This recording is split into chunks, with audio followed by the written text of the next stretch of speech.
कि India ICBM का तजुर्बा करने जा रहा है और there is a concern. Agni 5, the long-range nuclear missile, roared into the sky with MIRV and bunker buster power. It's a powerful message to New Delhi's adversaries. क्या ये जो खतरा है, जिस तरह आप प्रेडिक्शंस करते हैं कि एक मजीद जंग होने वाली है इंडिया की जानिब से, पाकिस्तान की तरफ एक स्ट्राइक होगी? भारत ने आज अपनी रक्षा शक्ति में एक और सुनहरा अध्याय जोड़ दिया। ये तस्वीरें देखते रहिए। आज भारत ने ओडिशा के चांदीपुर केंद्र से अग्नि 5 मिसाइल का सफल परीक्षण किया। ये कोई तरीका नहीं है, मगर हिंदुस्तान बाज नहीं आता है। इंटरकॉन्टिनेंटल बैलिस्टिक मिसाइल क्या है जी? इंटरकॉन्टिनेंटल बैलिस्टिक मिसाइल एक मरतबा जमीन के सरफेस से बाहर जाके फिर दोबारा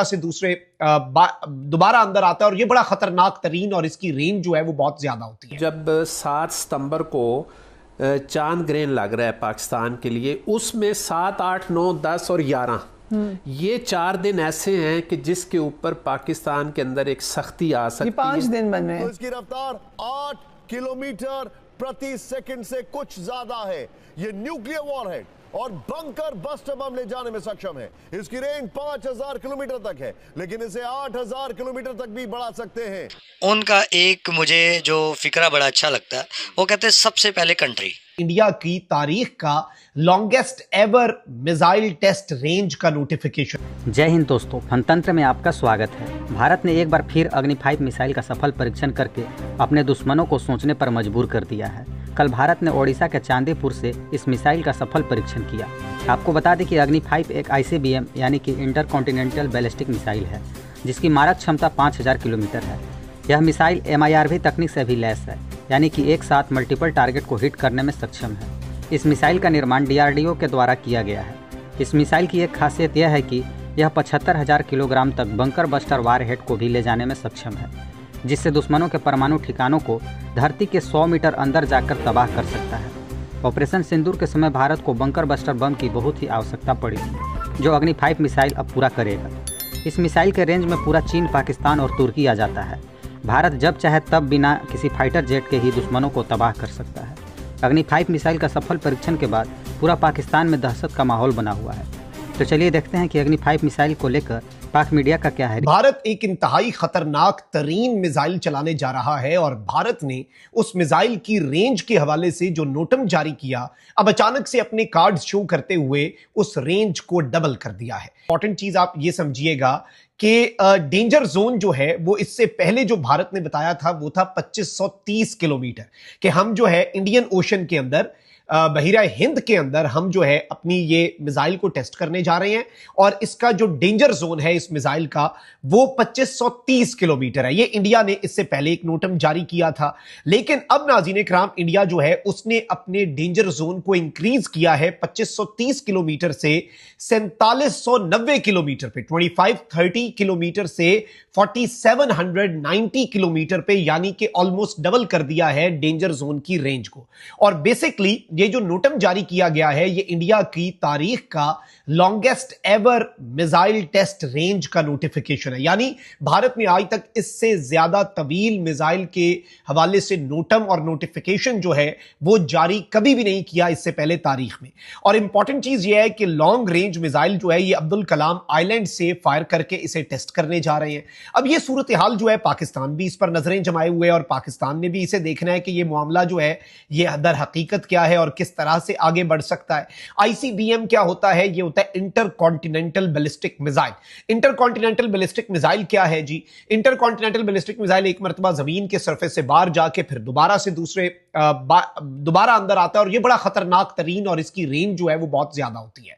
उनका एक मुझे जो फिक्रा बड़ा अच्छा लगता है, वो कहते हैं सबसे पहले country, your first purity country, second purity your जात पात रिलीजन, वो वट एवर, वो सेकंड प्योरिटी। सारे इंडियंस भी ये इंडियन, हाँ जी, वो चीज़ ना वो बड़ी अच्छी उनकी लगती है कि वो देखें, एक आप सक्सेसफुल होना है ना, आपने अपनी लाइफ में अपनी कंट्री को बूस्ट करना है तो आपने कंट्री के बारे में सोचना है, नो कि एक मैन के बारे में सोचना है, एक आदमी के बारे में सोचना है। कि वो रिसेंटली सऊदी अरेबिया का वो बंदा आया, prince going to India I think, तो वो यहाँ पे स्टे नहीं किया। अब ये शोर क्यों नहीं डाल रहे, वो तो मुस्लिम था, उसको तो इधर आना चाहिए था, वो तो मुस्लिम था, ऐसा नहीं कुछ होता। कर रहे हो इंडिया, आई लाइक पॉलिसीज, मुझे उसकी पॉलिसी बड़ी अच्छी। उसको जैसे पता चला जी हमने 370-35 कोई उनका था हटाने का या आर्टिकल जो हाँ आर्टिकल जो हटाया, उन्होंने सबसे पहले बॉर्डर को सील किया, बॉर्डर को टोटली सील किया। ये नहीं कि एक मच्छर भी अब वहाँ से नहीं गुजर सकता। आप कभी आपका विजिट हुआ तो आप चेक कीजिएगा वहाँ पे जम्मू एंड कश्मीर, यहाँ पे हम ड्यूल पर्सनैलिटी लोग हैं। हम यहाँ पे उनको कहते हैं कि भाई भाई, वो आके हमारा बेड़ा गर्क करते हैं, हम बॉर्डर भी ओपन कर रहे हैं। और भाई दुश्मन को तो दुश्मन समझो ना।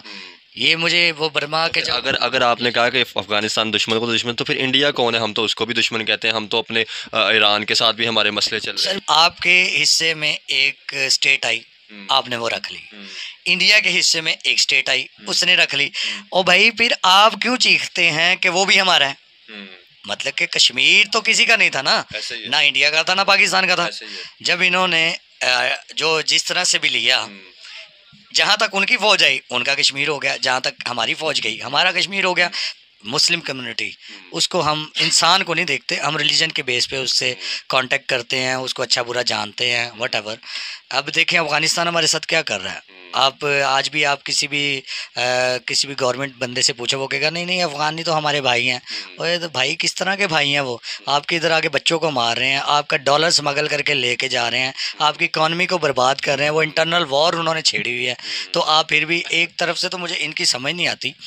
जब बिफोर 22 ईयर्स या 20 ईयर्स पहले जब उधर अमेरिका ने जंग किया था, अभी भी आप बाहर जाते हैं, कोई हर बंदा जाता है देसी, आप वहाँ पे लिखें वो ओरिजिन्स बिलोंग टू इंडिया, हम इंडिया से निकले हुए हैं। आपने कभी लिखा? आप मैंने किस जगह पे गए? मैंने 1-2 वेस्टर्न कंट्रीज में गया था। अच्छा। तो वहाँ पे एक फॉर्म मिलता है, बारह लिख देते हैं, वो होता है फॉर्म है, उसमें ओरिजिन्स पूछते हैं, वो आप इंडिया लिखना पड़ता है आपको।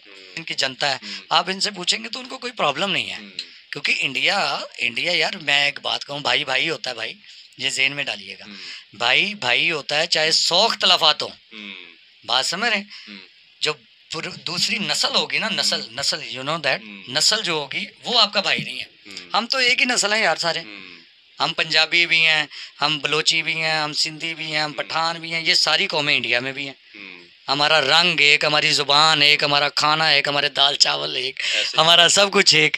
तो भाई हम एक हैं, हम एक हैं। कोई बंदा कहे ना कि हम नहीं एक, तो ये झूठ है, वो उसको कोई ना कोई मुफाद होगा बीच में, कोई ना कोई, मैं 100% कहता हूँ उसको मुफाद होगा। जैसे आपने एक बात की कि मजहब को हम थोड़ा सा पहले रखें, पहले इंसान आता है। इंसान ठीक है, वो आपकी बात है, इंसान अच्छा और बुरा होता है, रिलीजन उसका मैटर उसके खुदा के साथ मेरी बात को समझ रहे हैं?